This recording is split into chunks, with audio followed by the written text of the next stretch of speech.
Hello बच्चों, कैसे हो आप सभी। आइए हम अपनी एक्सरसाइज को कंटिन्यू करते हैं। Exercise 8.1 question number 11। हमें बच्चा किसी भी चीज़ की क्रैमिंग नहीं करनी है, हर एक क्वेश्चन को समझना है। अब देखिए फर्स्ट स्टेटमेंट क्या गिवन है। The value of tangent A is less than 1। जो टेंजेंट ए की वैल्यू है वो लेस देन 1 हो सकती है या नहीं हो सकती, हमें बताना है कि ये स्टेटमेंट ट्रू है या फॉल्स है। अब देखिए कोई बच्चा, जैसे हमारे पास टेंजेंट 60 है, टेंजेंट 60 की वैल्यू हमारे पास क्या होती है, √3। और √3 को अगर हम सॉल्व करते हैं तो हमारे पास वैल्यू क्या आती है, 1.732।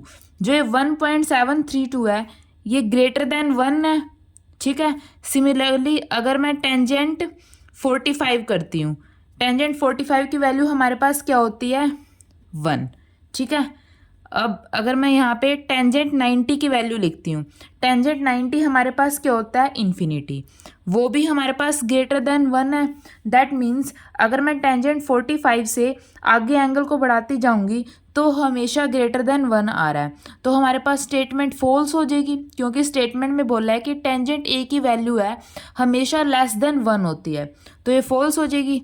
तो हमारे पास स्टेटमेंट हमारे पास क्या है, फॉल्स, ठीक है। सेकंड पार्ट देखिए बच्चा, उन्होंने क्या गिवन है हमारे पास, सीकेंट ए की वैल्यू हमारे पास क्या गिवन है, 12/5 for some value of angle A. हमें बताना है ये ट्रू है या फॉल्स है। अब देखिए 12 को 5 से डिवाइड करेंगे तो हमारे पास क्या आ जाएगा, 2.4071 अप टू समथिंग। अब जो ये वैल्यू है ये 2 मतलब 2 के अप्रॉक्स है, लेकिन जो सीकेंट की वैल्यू है हमेशा ग्रेटर देन 1 होती है, और ये हमारे पास 1 से ग्रेटर है।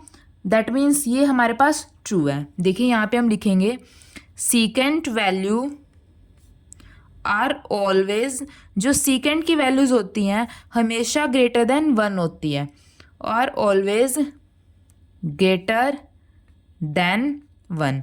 तो ये 1 से बड़ी है 2.4071। दैट मीन्स स्टेटमेंट हमारे पास क्या है, ट्रू, ठीक है बच्चों। सिमिलरली थर्ड क्वेश्चन देखिए, उन्होंने क्या गिवन है, question cos A is the abbreviation used for the cosecant of A। देखिए हमारे पास क्या गिवन है, जो cos A है हम हमेशा cos A को क्या लिखते हैं, cosine of A। cos A को क्या बोलते हैं हम, कोसाइन ऑफ A। लेकिन क्वेश्चन में क्या गिवन है, cos A हमको क्या बोलते हैं, cosecant of angle A। That means ये फॉल्स है, तो ये हमारे पास क्या आ जाएगा, फॉल्स, क्योंकि जो कोसिकेंट ऑफ एंगल A है उसको हम कैसे लिखते हैं, कोसिकेंट A, ठीक है। तो स्टेटमेंट हमारे पास क्या हो जाएगी, फॉल्स हो जाएगी। अब अपना फोर्थ पार्ट देखिए बच्चा, फोर्थ पार्ट में क्या गिवन है, quote A is a product of quote and A।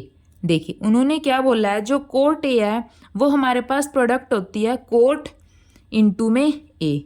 ये हमारे पास क्या है, रॉन्ग है। स्टेटमेंट हमारे पास क्या हो जाएगी, फॉल्स। क्यों फॉल्स हो जाएगी, ये हम ऐसे मल्टीप्लाई नहीं करते, एंगल A की वैल्यू कुछ भी हो सकती है, जैसे कि 30, 45, 60, 90, हम उसको क्रॉस मल्टीप्लाई में नहीं लिखते, इसको ऐसे डॉट प्रोडक्ट में ही लिखते हैं, ठीक है।